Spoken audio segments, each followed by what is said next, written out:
주한미군의 고고도 미사일 방어 체계 사드 배치 지역이 경북 성주로 최종 확정됐습니다. 군사적 효용성을 극대화하고 주민들의 피해를 최소화할 수 있는 최적의 장소로 평가받았습니다. 사드 배치 지역이 경북 성주로 최종 결정되면서 인터넷 등을 중심으로 사드에 대한 근거 없는 괴담들이 돌고 있습니다. 진실은 무엇인지 짚어봤습니다. 2016 환태평양 림팩 훈련에 참가 중인 한미일 3국이 탄도미사일을 탐지하고 추적하는 훈련을 실시하고 공동 대응 능력을 향상시켰습니다. 시청자 여러분 그리고 장병 여러분 안녕하십니까? 국방뉴스를 전해드립니다. 오늘 국방뉴스는 사드 배치와 관련해 특집으로 보내드립니다. 첫 소식입니다. 주한미군의 고고도 미사일 방어 체계 사드의 배치 부지가 경북 성주로 결정됐습니다. 국방부는 군사적 효용성과 지역 주민의 안전을 고려해 정밀한 검토 과정을 거쳐 결정했다고 밝혔습니다. 김지한 기자입니다. 주한미군의 종말 단계 고고도 미사일 지역 방어 체계 사드의 배치 부지가 경북 성주로 결정됐습니다.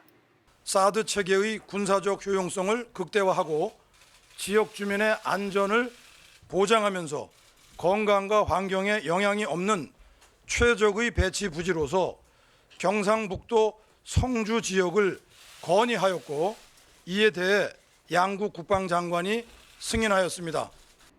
국방부는 지난 2월부터 한미 공동실무단을 구성해 여러 후보지들에 대한 비교 평가와 시뮬레이션 분석, 현장 실사 등의 정밀한 검토 과정을 거쳤다고 밝혔습니다. 경북 성주에 사드가 배치되면 사드의 최대 요격거리가 200km임을 감안할 때 주요 미군 기지가 있는 평택과 군산을 비롯해 육해공군 본부가 있는 충남 계룡대와 강원도 강릉 인근 지역까지 사정권에 들어오게 됩니다. 주한미군의 사드 체계를 성주 지역에서 작전 운영하게 되면 북한의 핵과 미사일 위협으로부터 대한민국 전체의 2분의 1에서 3분의 2 지역에 살고 계시는 우리 국민의 안전을 더 굳건히 지켜드릴 수 있고 원자력 발전소, 저유시설 등과 같은 국가적으로 중요한 시설과 한미동맹의 군사력을 방어할 수 있는 능력과 태세를 획기적으로 강화하게 될 것입니다. 한미 양국은 최대한 신속하게 사드 기지를 건설해 늦어도 내년 말부터는 실전 운용할 계획입니다. 국방부는 사드와 별개로 수도권 방어를 위해 신형 패트리어트 미사일 등 방공 전력을 수도권에 증강 배치할 것이라고 밝혔습니다.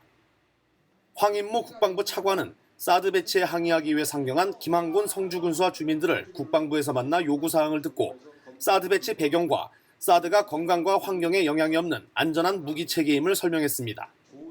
국방부는 국민 안전을 보장하고 국가 안위를 지키는 조치보다 더 중요한 가치는 없다고 인식하고 있다며 국민과 성주 지역 주민들께서 군의 충정을 이해해 주시고 지원해 주시기를 간곡히 당부드린다고 밝혔습니다.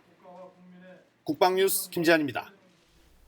한미 양국이 사드를 경북 성주군 일대에 배치하기로 했다는 소식 전해드렸는데요. 성주군 일대가 최종 후보지로 결정된 배경과 요인을 다시 한번 짚어봤습니다. 강경일 상사의 보도입니다. 이번 사드 배치의 가장 중요한 평가 요소는 군사적 효용성과 지역 주민의 피해를 최소화하는 것에 중점을 뒀습니다. 한미 공동실무단은 북한의 핵미사일로부터 대한민국 국민과 주한미군을 보호할 수 있는 곳으로 여러 후보 지역을 놓고 시뮬레이션을 진행한 결과 경북 성주군을 최적의 장소로 결정했습니다.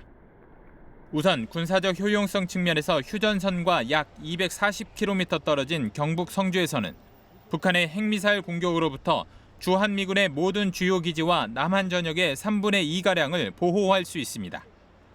또한 사거리가 약 200km인 북한군의 300mm 신형 방사포의 사정권에서도 벗어날 수 있어 개전 초기 북한의 방사포 공격에서도 안정된 임무를 수행할 수 있는 점도 큰 장점입니다. 한편 주민 피해를 최소화할 수 있다는 점에서도 경북 성주가 결정되는 데 큰 영향을 줬습니다. 특히 사드 레이더는 지상으로부터 5도 각도 이상으로 전자파를 방사하는데 배치 지역은 해발 393m에 위치한 고지대이기 때문에 주민에게 미치는 전자파 영향은 상당히 낮습니다. 이번 결정에 따라 앞으로 사드가 배치되면 북한의 모든 지역이 레이더 탐지 범위에 들어가 북한의 핵미사일 위협으로부터 방호 수준이 높아질 것으로 기대하고 있습니다. 국방뉴스 강경일입니다. 사드 후보지로 경북 성주가 최종 확정됐지만 또 다른 논란으로 시끄럽습니다. 인터넷에서는 사드 레이더가 암을 일으킬 수 있다거나 중국 내륙 지역을 탐지할 수 있다는 등 괴담이 나돌고 있는데요. 윤현수 기자가 괴담의 허구성을 짚어봤습니다. 국방부는 우선 사드 배치가 지역 주민의 건강에 악영향을 주는가에 대한 답변으로 전혀 유해하지 않다고 설명했습니다. 암과 불임 등을 유발할 수 있다는 일부 네티즌 주장은 근거 없는 괴담일 뿐이라는 얘기입니다. 사드 레이더가 지상에서 인체에 악영향을 줄 수 있는 범위는 전방 100m 반경으로 이 구역은 인원 통제 구역으로 설정됩니다. 이와 함께 사드 레이더 안전거리 밖의 전자파 세기는 국내법과 세계 보건기구 안전기준을 충족한다며 한미 양국군은 사드 레이더를 평소엔 꺼두고 작전 수행 때만 가동할 방침입니다. 경북 성주의 주요 농산물인 참외 생산에 악영향을 미칠 것이라는 우려의 목소리에 농작물 피해는 없다는 입장을 밝혔습니다. 특히 사드가 배치될 것으로 알려진 성주의 방공기지가 해발 400m 고지대에 있어 북쪽 상공을 지향하는 사드 레이더 빔에 농작물이 닿을 가능성은 없는 것으로 전해졌습니다. 국방부는 또 사드 레이더가 중국의 미사일을 탐지, 추적하기 위한 것이 아니냐는 의혹에 대해선 그런 능력이 없다고 일축했습니다. 레이더가 성주에 배치되면 북한 대부분 지역이 탐지망에 들어가지만 중국의 경우 산둥반도 끝부분과 북중 접경 일부 지역만 탐지망에 걸립니다. 우리 정부의 주한미군 방위비 분담금이 늘어나는가라는 질문에는 사드 배치로 크게 높아지거나 인상을 요구할 가능성은 적다며 염려할 사안이 아니라고 강조했습니다. 국방뉴스 윤현수입니다. 김관진 청와대 국가안보실장은 사드 배치와 관련해 국가 생존권이 위협받는 상태에서 사드를 배치하는 것은 당연한 주권적 권리이자 자위적 조치라고 밝혔습니다. 김 실장은 13일 국회 운영위원회 전체 회의에서 이같이 말하고 사드 배치는 주변국의 전략적 이익과 상관없다며 우리의 이익에 대해 당당히 이야기해왔고 앞으로도 설득시킬 것이라고 강조했습니다. 특히 대북 제재와 관련한 주변국과의 공조 체제가 깨질 수 있다는 지적에 대해 대북 제재와 관련한 국제적 공조와 사드 배치는 별개의 문제라고 반박했습니다. 사드가 북한 이외의 제3국을 겨냥하거나 안보 이익을 침해할 우려가 있다는 일각의 지적에 대해 전술적 기능을 이해하게 되면 이것이 제3국을 겨냥하지 않고 제3국의 안보적 이익을 침해하지 않는다는 사실이 명확하다며 사드 레이더의 범위는 한반도 범위고 서쪽을 지나가지 않는다고 설명했습니다.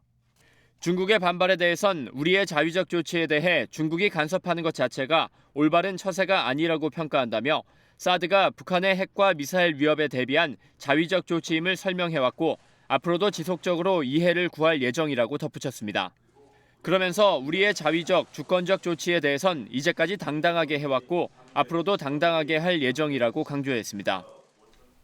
사드를 경북 성주에 배치하는 것으로 결정된 가운데 환태평양 림팩 훈련이 실시되고 있는 미국 하와이에서는 한미일 3국이 모여 탄도미사일 탐지와 식별, 추적 훈련을 하는 미사일 경보 훈련, 일명 퍼시픽 드래곤 훈련을 했습니다.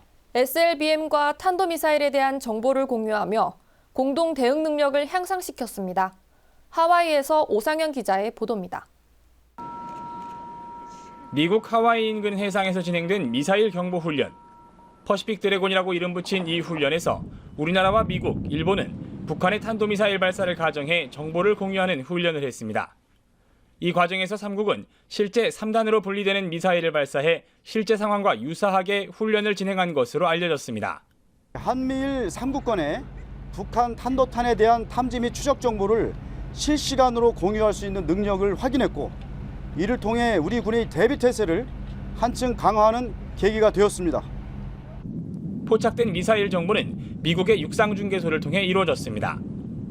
한미일 정보공유 약정서에 한일 간 정보 교류가 바로 이루어질 수 없도록 했기 때문입니다. 퍼시픽 드래곤 훈련에 참가했던 관계자들은 이번 훈련을 통해 사드 탐지 레이더의 탐지 범위 밖에서도 탄도미사일을 탐지할 수 있는 능력을 확인했다며 이번 훈련의 중요성을 강조했습니다.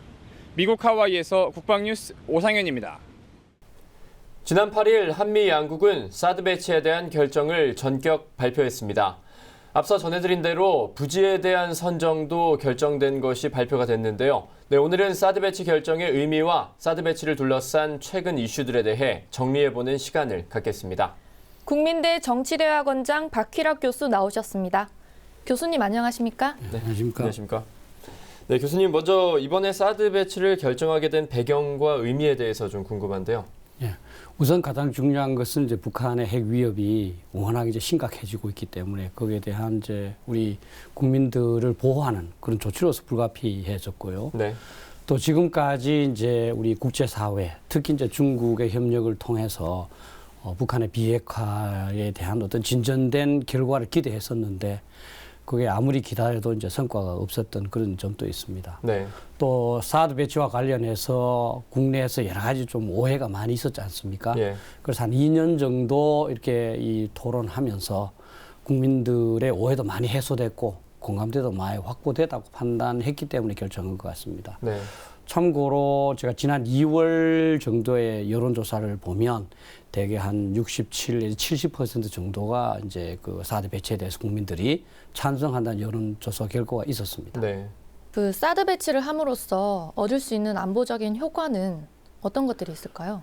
가장 큰 것은 이제 북한이 예를 들어서 우리 한국에 대해서 핵무기사일을 사용하겠다 이렇게 위협을 할 때 우리가 방어수단을 갖고 있는 거고요. 또 실제로 쏜다 하더라도 우리가 공중에서 그걸 요격할 수단을 갖게 되는 겁니다. 네.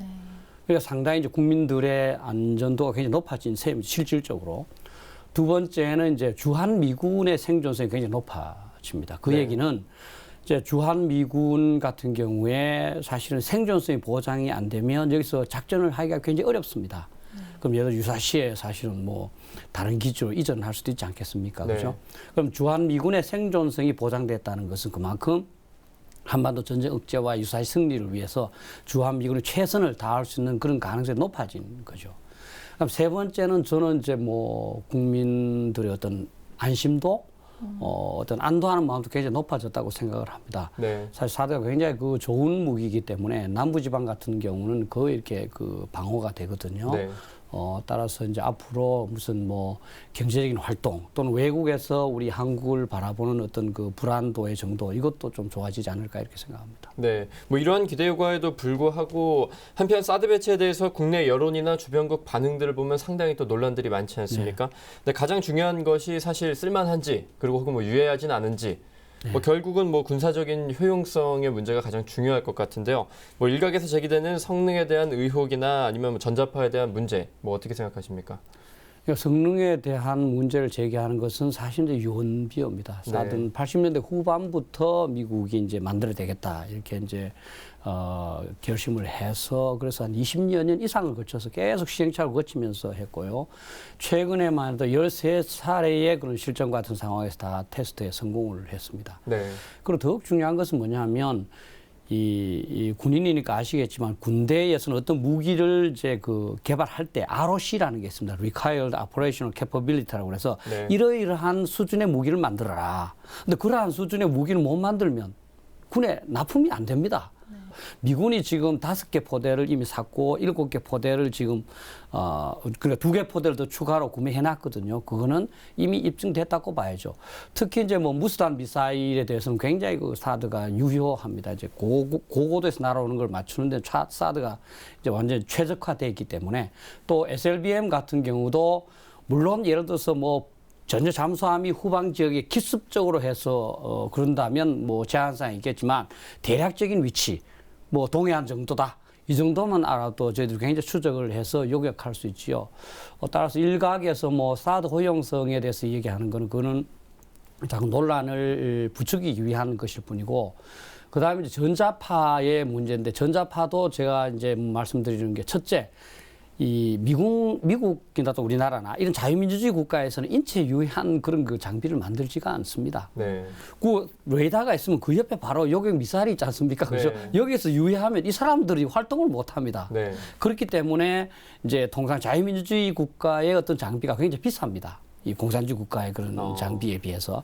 두 번째 이제 전자파는 이제 계속 그 기술이 발전돼서 지금 이제 그 우리가 이스라엘로부터 싼 그 그린 파인 레이더 그게 한 이제 300m 정도입니다. 네. 그다음에 팩2에 이제 되어 있는 레이더가 120m. 요건 한 100m밖에 안 됩니다.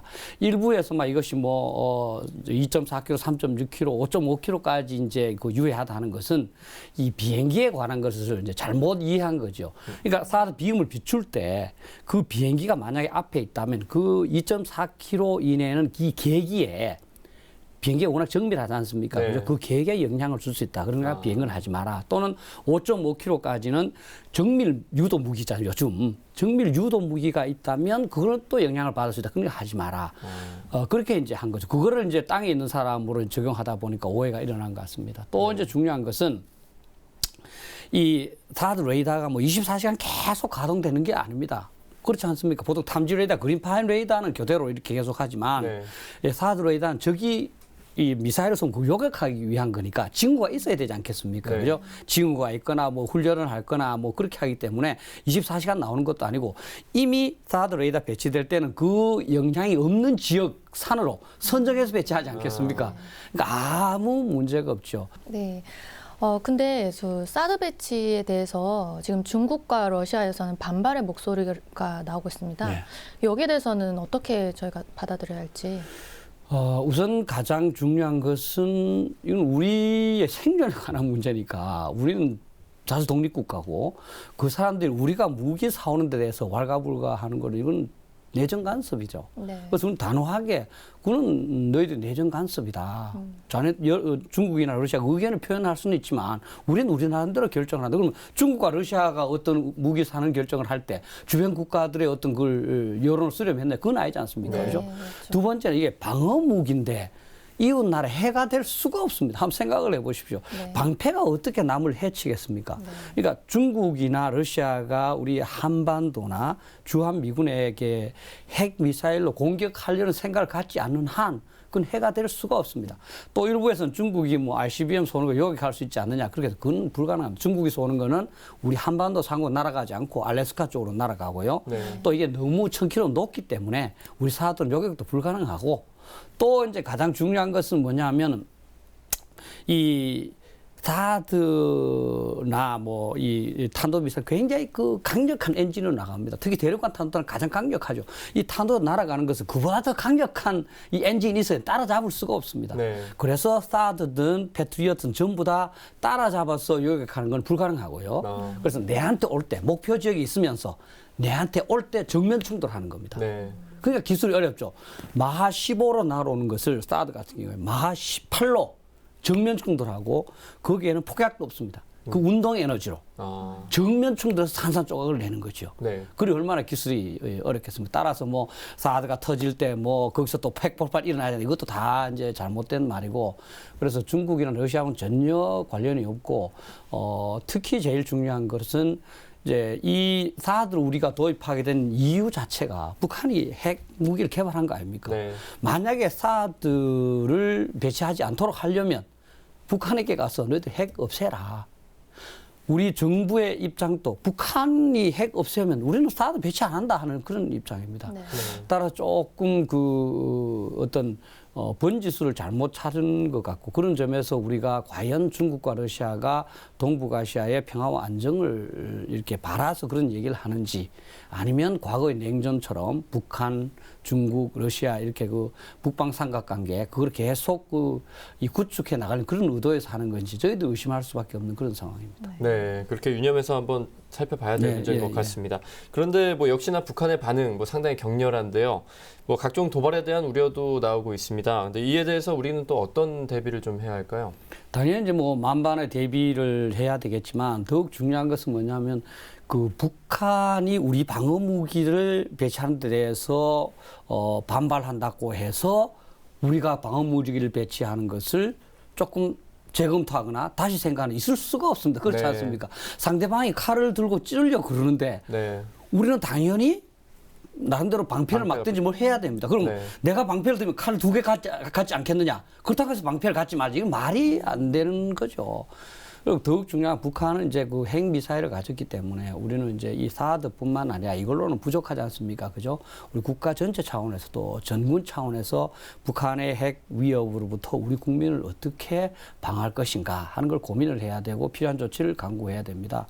이제 핵에 대해서는 뭐 일부에서는 사드가 뭐 만병 통치약이 아니지 않느냐, 그건 분명히 맞습니다. 네. 핵에 대해서는 백약이 필요한 겁니다. 이제 북한이 이제 도발하든 말든 우리는 이제 확고한 방어 태세를 갖춰야 되고, 저는 우리가 확고한 방어 태세를 갖출수록 북한은 이제 점점 더 도발하지 못할 것이다, 이렇게 생각합니다. 네, 교수님 말씀 여기까지 듣겠습니다.